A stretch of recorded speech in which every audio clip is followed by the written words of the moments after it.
नमस्कार, मैं चंदन कुमार और आप देख रहे हैं देश भर के कर्मचारियों और पेंशनर्स की भरोसेमंद आवाज अंगवानी। साथियों, 8वें वेतन आयोग में 2.1 फिटमेंट फैक्टर। एक बार फिर कर्मचारी नेता मंजीत सिंह पटेल ने कर्मचारियों से कहा है कि 2.1 फिटमेंट फैक्टर देखकर निराश होने की जरूरत नहीं है। उनका कहना है कि देखने में भले ही आंकड़ा छोटा लग रहा है, लेकिन इससे मिलने वाला वास्तविक फायदा 7वें वेतन आयोग से भी ज्यादा हो सकता है। लेकिन मेरा सवाल थोड़ा अलग है। आखिर 2.1 फिटमेंट फैक्टर की बात बार बार हो ही क्यों रही है और बार बार यही नेता 2.1 फिटमेंट फैक्टर की बात कर क्यों रहे हैं?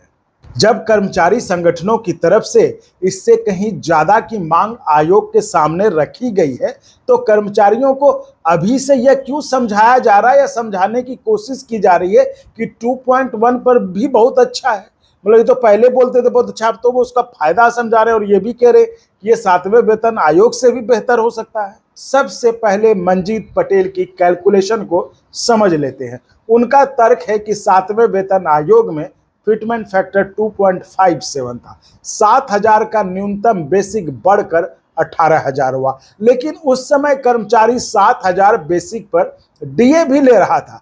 इसलिए केवल 7,000 से 18,000 की तुलना करके यह कहना सही नहीं होगा कि कर्मचारी को 157% का वास्तविक फायदा मिल गया। नया वेतन आयोग आने पर डीए सामान्यतः नई बेसिक पे में समाहित होकर नई व्यवस्था में रिसेट होता है।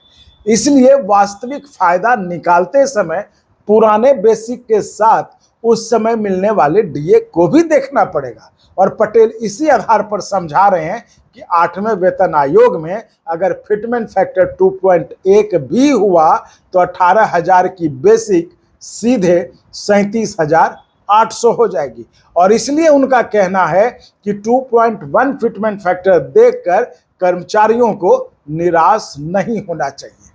तमाम अखबारों में आज मेरी नजर गई और उसका अब तो आप जान ही रहे कि आजकल मीडिया का क्या हाल है, तो उनके आधार पर जो है ये तमाम जगह अखबारों में खबर छापी गई। मुझे बड़ा आश्चर्य लगा कि ये आदमी बार बार ये क्यों बात समझा रहा है, क्यों समझा रहा है। मतलब मैं तो कहूंगा अब इसकी जांच होनी चाहिए कि 2.1 की आप समझा क्यों रहे भाई। मैं आगे बताऊंगा कि मैं इसका खतरा क्या हो सकता है, ये आगे मैं बताऊंगा। लेकिन मेरी चिंता है, मेरा सवाल है कि आखिर आप ही सिर्फ ये बात क्यों आप फैला रहे हैं, बार बार समझा रहे हैं कि नहीं आपको नुकसान नहीं होगा।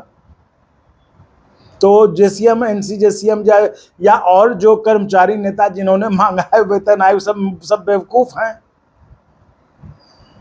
उन्होंने 3.83, पोस्टल वाले ने 3.25, वो स्टाफ जो भी ये सब मांग रहा है सब बेकार मांग रहा है।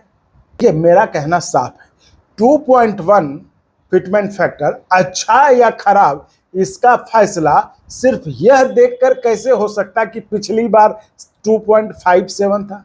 इसलिए असल कंपैरिजन तो यह होना चाहिए ना कि 8वें वेतन आयोग के लागू होने के समय कर्मचारी की बेसिक प्लस डीए कितनी होगी और उसके मुकाबले नई बेसिक कितनी बनेगी। मान लीजिए 18,000 की बेसिक को 2.1 से आप अभी मल्टीप्लाई कर लेते तो नया बेसिक कितना हो गया, 37,800। लेकिन कर्मचारी अभी जो है केवल 18,000 तो ले नहीं रहा है, उसके साथ उसको डीए भी मिल रहा है। और आयोग जब 8वां वेतन आयोग लागू होगा तब तक तो डीए में भी और बदलाव होगा।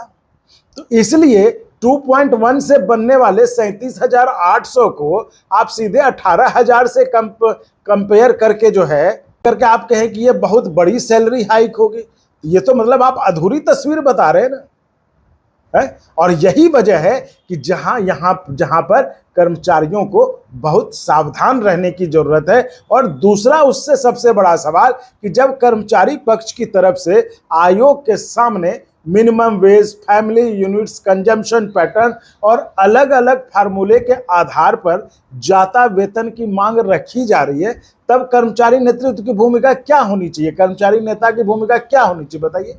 मैक्सिमम जस्टिफाइड डिमांड को मजबूती से रखना या संभावित कम फिटमेंट फैक्टर के फायदे अभी से समझाएं। मैं ये नहीं कह रहा कि आप 2.1 फिटमेंट फैक्टर का कैलकुलेशन बताना गलत है, आप कैलकुलेशन बताइए, जरूर बताइए, लेकिन साथ में यह भी बताइए कि क्या ये 2.1 कर्मचारी संगठनों की मांग है? ये क्या कर्मचारी संगठन 2.1 ही मांग रहे हैं? अगर नहीं है उनकी यह मांग, तो कर्मचारी संगठनों की मांग कितनी है?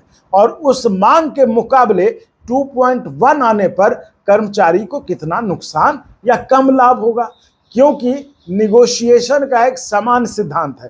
आप जिस आंकड़े को बार बार रीजनेबल और बेनिफिशियल बताते हैं, वो धीरे धीरे पब्लिक डिस्कोर्स में एक्सेप्टेबल बेंचमार्क बनने लगता है। इसलिए सवाल किसी व्यक्ति का नहीं है, सवाल नैरेटिव का है। और यहां मैं अंगवानी के दर्शकों से भी एक बात कहना चाहता हूं, हमारा किसी कर्मचारी नेता से या किसी से व्यक्तिगत विरोध नहीं है। मंजीत पटेल हो या कोई दूसरा संगठन, जहां कर्मचारियों के हित की बात होगी, अंगवानी उसका समर्थन करेगा। लेकिन जहां हमें लगेगा किसी आर्गुमेंट को दूसरे पहलू से भी जांचना चाहिए, तो वहां हम सवाल पूछने से भी पीछे नहीं हटेंगे। क्योंकि अंगवानी संगठन जो किसी संगठन या नेता का चैनल नहीं है, यह चैनल कर्मचारियों और पेंशनर्स का है। इसलिए आपसे भी कहता हूं कि ऐसे स्वतंत्र प्लेटफॉर्म को अगर आपका थोड़ा सा सपोर्ट मिलना भी जरूरी है। सब्सक्राइब करना आपके लिए एक क्लिक है, लेकिन हमारे लिए यह एक ताकत है कि जब जरूरत पड़े तो किसी भी सरकार, संगठन या नेता से बिना दबाव सवाल पूछा जा सके। और जो साथी अंगवानी को इससे आगे और मजबूत करना चाहते हैं, वो हमारी मेंबरशिप से भी जुड़ सकते हैं। सालाना सदस्यता शुल्क 500 रुपए है और इसका मकसद किसी नेता के खिलाफ अभियान चलाना नहीं, बल्कि कर्मचारियों के सवालों को स्वतंत्र तरीके से उठाने की ताकत पैदा करना है। आइए अब वापस आते हैं 2.1 पर। आज सबसे महत्वपूर्ण तथ्य यही है कि 2.1 अभी सरकार द्वारा घोषित फिटमेंट फैक्टर नहीं है। अलग अलग कैलकुलेशंस और एस्टिमेट्स चल रहे हैं। अंतिम तस्वीर आयोग की रिकमेंडेशन और उसके बाद सरकार के फैसले से सामने आएगी। इसलिए अभी कर्मचारियों को ना तो 2.1 ये जो लोग समझा रहे हैं, बुझा रहे हैं, उससे ना देख के डरने की जरूरत है, ना इसे शानदार मानकर स्वीकार करने की जरूरत है। तो अभी जो वक्त है वो वक्त है सवाल पूछने का कि फिटमेंट फैक्टर किस फार्मूले से तय होगा, मिनिमम पे तय करने में परिवार की कितनी यूनिट्स मानी जाएंगी, और सबसे महत्वपूर्ण कर्मचारी संगठनों ने जो मांग आयोग के सामने रखी है उसका क्या होगा। अंगवानी इन सवालों को लगातार ट्रैक करेगा। और मेरा सीधा सवाल मंजीत पटेल सहित तमाम कर्मचारी नेताओं से है, आप 2.1 का फायदा जरूर समझाइए, लेकिन यह भी साफ साफ बताइए कि कर्मचारी को मिलना वास्तव में कितना चाहिए। क्योंकि लड़ाई इस बात की नहीं होनी चाहिए कि 2.1 से भी फायदा है। असली सवाल होना चाहिए कि जो जायज फायदा बनता है, क्या कर्मचारी को वह पूरा मिलेगा। ये सवाल है, और ये सवाल जो है हमेशा अंगवानी पूछेगा और आपको भी मजबूर करेगा इस सवाल पर सोचने के लिए। तो साथियों, इस वीडियो में फिलहाल इतना ही। मिलते हैं अगले वीडियो में आपसे ही जरूरी किसी और बड़े मुद्दे के साथ। तब तक के लिए धन्यवाद। मैं चंदन कुमार और आप देख रहे थे